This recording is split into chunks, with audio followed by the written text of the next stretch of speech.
Welcome back to the Remembering Project, where we gather the scattered pieces of who we are and invite them home, one breath, one story, one sacred yes at a time.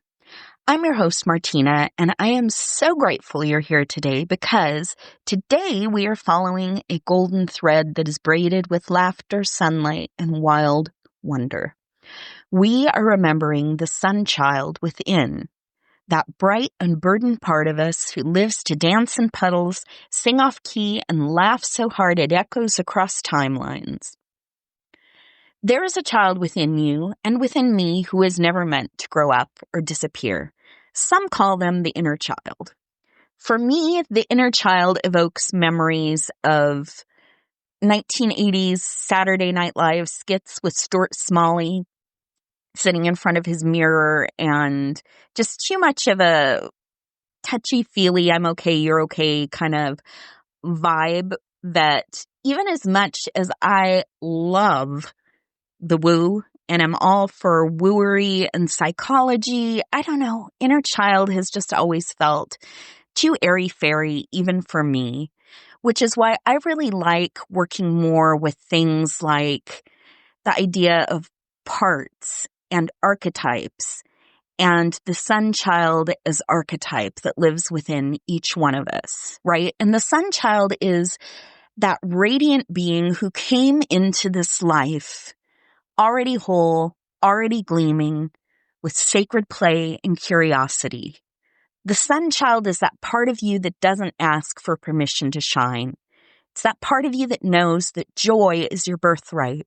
That part that speaks and giggles and barefoot stomps and laughs at the silliest things and does so unashamedly and just with pure joy, right? It's that part of you that paints outside of the lines and doesn't really care if painting in or out is against the rules. It just does what sounds fun. And it's that part that, wants to dress up like Superman or Wonder Woman when they go to the grocery store, right? That little kid, toddler part of you that just has fun playing and imagining different possibilities. And it's also a part of you that somewhere along the line, you were probably taught to hush, right? Because it happens to all of us. We grow up, we're told that we need to put away childish things, and we become more and more distant from that part of ourselves. Can I ask you something? It's about the sun child. When was the last time you played? And I mean really played, not productivity in disguise or like some silly icebreaker thing at a staff meeting. I mean like the kind of play where time bends and your body leads and you're just operating from a place of joy and fun where joy bubbles up like a surprise. It's something that if you're a musician or a creative or an artist, you've probably felt it when you were creating whatever your art is. I am not the sportiest person in the world, but I have been told that people experience something similar, who are runners when they experience that runner's high, or people who love team sports and are part of, just a really well-played, masterful game, right? Where they're just having a great time, right? You probably remember being a kid, right? I remember being like about 6 years old and going outside and just like spinning in the grass until I collapsed on the ground and then watching the sky spin with me and looking up at the clouds and trying to find animals in them and playing silly games with my friends. And no one was watching. No one was grading how well we would spin, right? We didn't care if we were doing it right or wrong. We didn't care if there was something else we should be doing besides spinning. We just did it because it was fun. It was joy, and it was joy just for joy's sake. And that is valuable, and it is something we're taught isn't worth our time, right? We really live in a society where we're taught that everything has to have some kind of benefit or outcome, right? And when we say benefit, it usually means like having some kind of an ROI attached to money or success or respect or productivity. It's usually not something that's just attached to joy and feeling good, right? And as we grow up, people start saying things like, don't laugh so loud, right? Or we get told to grow up or to act our age or all of those things. And it's in each one of those admonishments that the forgetting begins. The world wants to tell us that play is childish, that delight is indulgent, that growing up means grinding, hustling, and proving. So we pack away the sun child. We stick them in a corner of our psyche and whisper later. But then later rarely comes. Sometimes it never comes. And sometimes life just happens, right? We go through things we never imagined. We lose people. We suffer illness, burnout, the slow ache of caregiving, the quiet daily heartbreak of watching someone we love fade away. I know I lost touch with my son child during my mom's dementia journey. She was someone who was always really silly. So we laughed a lot when we were together throughout my time growing up and as an adult. And her sense of humor is something that never totally faded away, even after she got sick. But for me, the weight of what I was doing for her, even though we had moments when we'd laugh and stupid little jokes that we'd share, that in my memory now I'm so grateful for. But for me, the weight of everything I was doing for her, I feel like it made me really serious. And even now that she's gone and my time as a caregiver is over, I sometimes feel like that seriousness has become a habit. Like I'm not as fun as I was before she got sick, or like I've forgotten how to laugh as much as I used to, right? It's just the weight of that chapter, the holding her, the advocating for her, grieving her even while she was still here, it really left very little space in my heart for true joy. And then when she finally was gone, I was left with shadows, depression, anxiety, and exhaustion, and a big pile of stuff, my own stuff that I never dealt with because I just didn't have the energy to deal with that and everything I needed to do for her too, right? We as human beings, we have limits to our capacity, and sometimes we really do have to put things away just to survive. But then when the time comes to bring them back out again, it's like the experience, even though we mentally know the experience is over, the experience is still stored in our bodies and we don't quite know how to navigate anymore.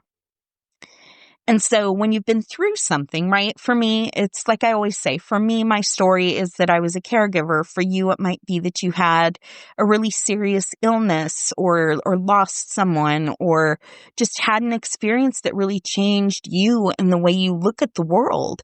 And all of those things can induce grief, right? Grief isn't something we only experience when somebody dies, right? All kinds of losses, the end of a relationship, the end of a job, any ending can create grief in us. And when we're in a period of grief, that sun child can feel impossibly far away, right? It's hard to feel like it's a part of us. It can feel like a sort of familiar voice we once knew, but can no longer hear. And for a while, sorry for all the coughing and throat clearing. It is super hot today, and this weather is just like bringing out my allergies. Something fierce. But anyway, to get back to what I was saying, when we've been through some stuff, we can feel disconnected from that sun child part of us. And for a while, that disconnection sometimes it's necessary, right? Sometimes, like I said, we can only handle so much. And sometimes we go into a kind of cocooning, even after something is over, because we're still adjusting to who we are now, having incorporated that experience into ourselves. And that's okay and that's normal. But here's the sacred truth. Even when joy goes underground, it never dies. That capacity is still part of us. Even when you can't feel it, your sun child is still there, waiting, patient, full of light, not asking you to be okay, just asking you to remember that some part of you is still capable of wonder and laughter and joy. And you just have to trust that when the time is right, when your body says yes, that part will emerge again and take your hand. And even if the first step is just lifting your face to the sun, that first step is there waiting for you when you're ready for it. And if you're listening and you're in a season of grief or coming out of one, I want to say this plainly, you don't have to rush joy. There's no one right way to feel emotion, right? There's no one right way to heal. Play might feel foreign right now. Laughter might feel hollow. Your son-child may feel like a stranger, and that's okay. Sometimes first steps don't have to be giant. Sometimes the first step toward joy isn't dancing in the kitchen or making art. Sometimes it's getting out of bed. Sometimes it's giving yourself permission to want more for yourself than just survival. It might look like sitting outside and letting the sun warm your face for a few extra minutes. It might be lighting a candle and whispering a prayer of, "I'm still here." It might be holding a photo of yourself as a child and saying, "I haven't forgotten you yet." There is no one way back. We are all so different. Our experiences are so different. Like I just said, the way we process things is so different. But whatever your path back is, I do believe that the body remembers how to open. And joy is patient. And she will wait for your yes. And if I could offer one bit of advice for you, if you're struggling with finding that joy, that inner son child of yours, I'd like to offer you this. May the one who carried too much be held now by something softer. May the one who stood vigil in the night find rest without guilt. May the one whose joy went underground be met with gentleness, not pressure, not urgency, but a whisper. You're allowed to come back. May the sun child within you peek out once more, not because the pain is gone, but because the soul is spacious enough to hold both ache and awe. You are not behind. You are not broken. You are blooming again at your own sacred pace.